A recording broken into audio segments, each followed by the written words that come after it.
Hello and welcome to the Game Shed with me, Jamie. It's been a while, a very long while since I've been on this channel doing anything proactively, and it's going to be a lot longer until I get back into the flow once more. The main reason, the number one reason, was that I had a child, as some of you know who've caught the 2 or 3 streams I've done in the last year or so. I had a child, and therefore my life has been turned upside down for the better, but it has not afforded me many opportunities to record stuff for this channel. Number 2 is the COVID-19 pandemic. The COVID-19 pandemic has meant that I am no longer in my house. I haven't been since way before lockdown. We upped and left London. London we thought would be particularly affected in the pandemic, so we upped and went out to our family home in the country to spend time with the family and spend our lockdown time with them, because it is a spacious property and better for us, less people to come into contact with, amenities, etc. Stuff is a lot better here. So as such, I am not in my house, and therefore I do not have all of the equipment with which to make videos and such. So today's video is being done on my mobile phone, which is a new thing for me, but regardless, that's all good. So I am here today to talk about the forthcoming Evercade, the handheld device that we have brought tons of coverage on via Mark, mainly on YouTube, but also over on our Instagram and on our Twitter and on our webpage. We've been covering it tons and tons and tons. It's no secret that we are big fans of Evercades, and we've even had some creative input into some of the design aspects and decisions over there, because we are friends with one of the key people at Evercade. So about 3-4 weeks ago, I actually got my hands on my Evercade. Here it is. I got the all-in pack, which is the Evercade base unit with 3 game cartridges in the box. Here it is. Ta-da! 3 games in there, which were the Atari pack, the Interplay and Namco Museum. So you've got 37 games in total in this pack. And I also got the other 7 cartridges to make the all-in. So at time of release, all 10 game cartridges. So I've been playing with this for a while. I've also am part of the official Evercade Discord server, one of the administrators there, which is really cool. So it's been great hearing some of you guys, the users' feedback, and answering some of your questions to my best ability as a user, not as a part of the design team. I wasn't part of the design team. I was just asked questions proactively, myself and Mark, throughout the design process. We were asked for our input, and we gave it because we're fans of this project. We love the idea of it. So I thought I'd give my initial feedback as a user today on the Evercade. It's only going to be a short video, as I said. Like I'm here in my new residence, and I've got all the bits and pieces in front of me, so I'll try and cover off as much as I can.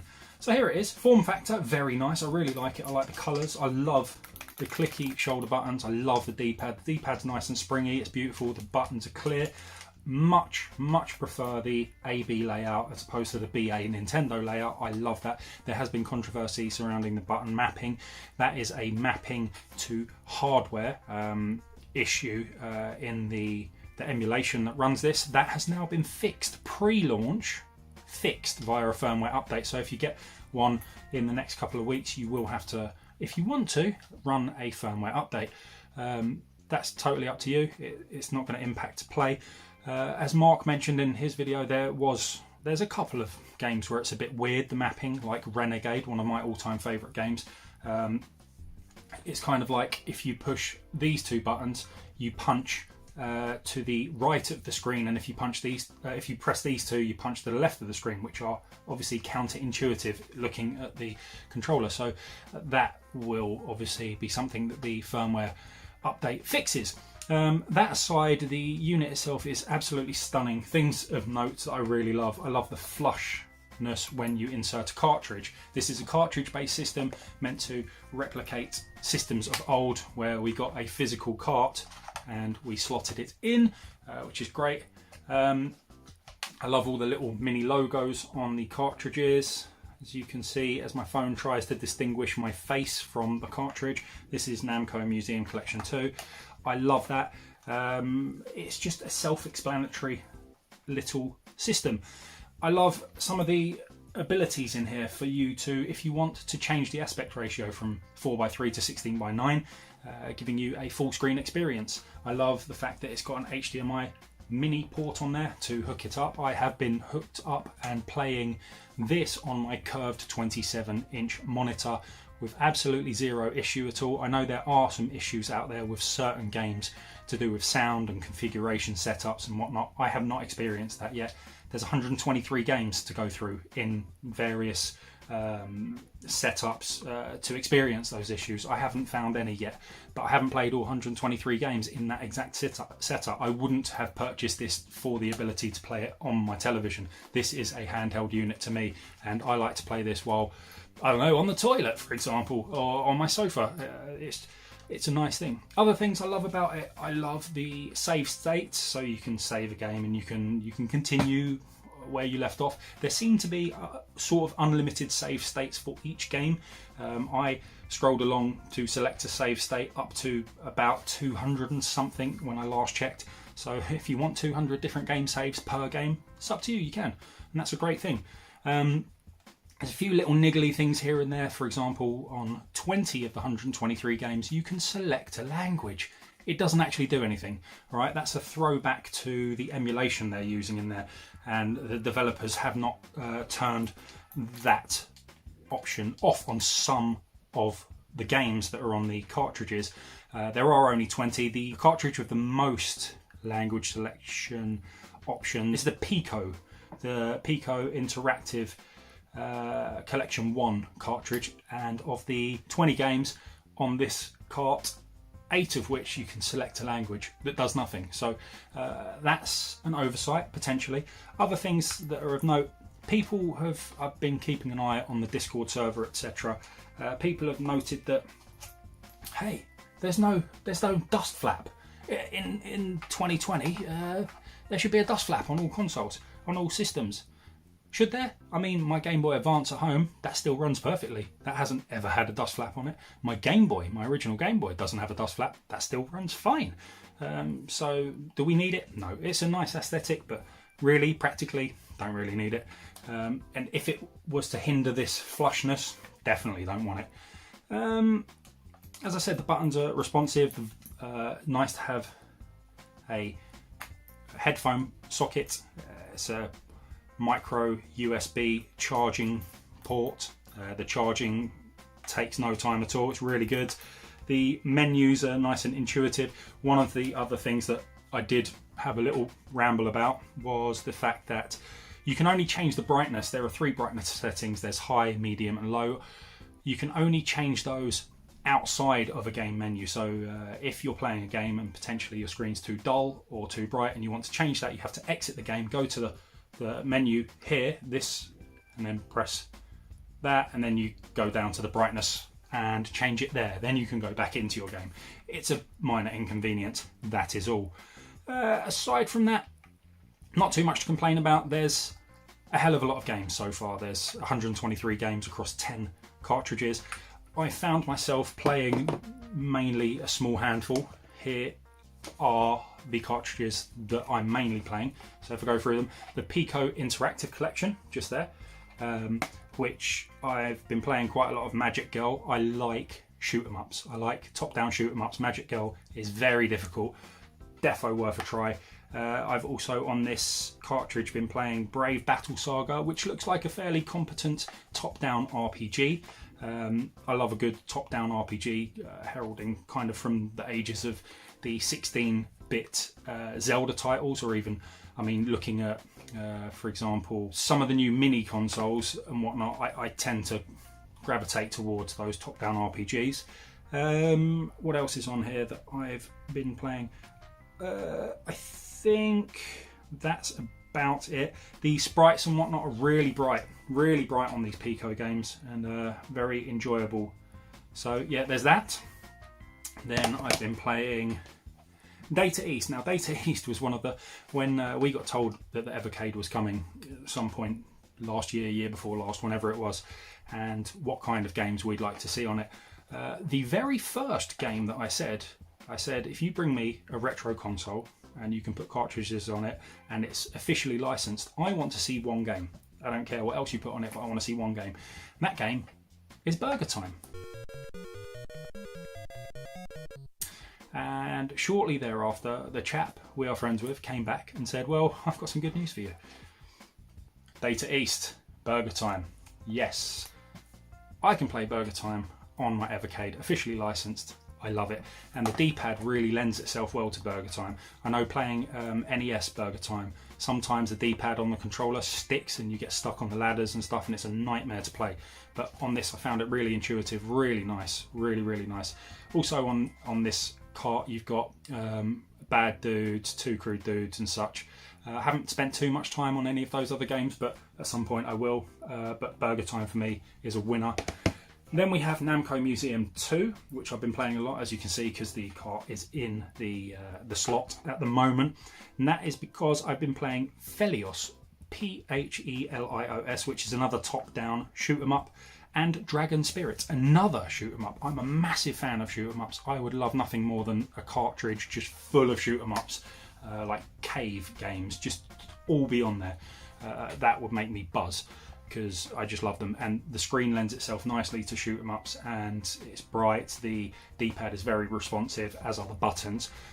So that's why I've been playing a lot of Namco Museum Collection 2, for those simple reason.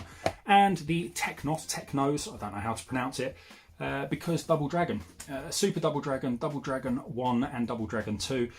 Additionally, on here you have Super Spike V-Ball. So on this channel, if you actually search Super Spike V-Ball, you would have seen a two-player versus game, myself versus Mark, at Super Spike V-Ball, I believe, a few years ago. Love that game. You've also got River City Ransom on here, which is amazing.